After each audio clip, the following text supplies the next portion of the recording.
أهلا بيكم أعزائي المشاهدين في قناة أخبار كل يوم.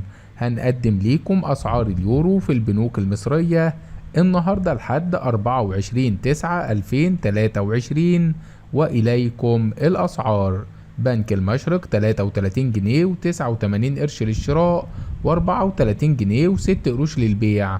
بنك التنمية الصناعية 33 جنيه و10 قروش للشراء و33 جنيه و44 قرش للبيع.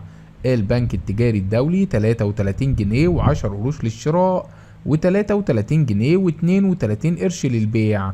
مصرف أبو ظبي الإسلامي 32 جنيه و81 قرش للشراء و33 جنيه للبيع. البنك المركزي المصري 32 جنيه و80 قرش للشراء و32 جنيه و95 قرش للبيع. المصرف العربي الدولي 32 جنيه و32 جنيه و80 قرش للشراء و33 جنيه للبيع.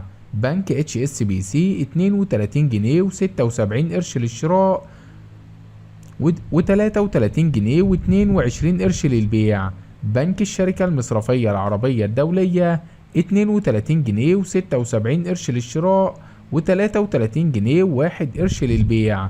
بنك كريدي أجريكول إيجيبت وبنك قناة السويس وبنك البركة وبنك كيو إن بي والبنك العقاري المصري العربي وبنك الكويت الوطني وبنك التعمير والإسكان وبنك الإسكندرية 32 جنيه و75 قرش للشراء و33 جنيه للبيع.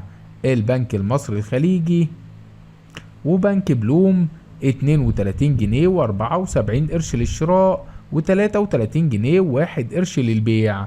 البنك الأهلي الكويتي 32 جنيه و72 قرش للشراء و33 جنيه للبيع.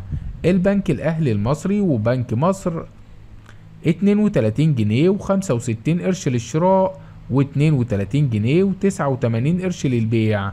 ماد بنك 32 جنيه و60 قرش للشراء و33 جنيه و90 قرش للبيع.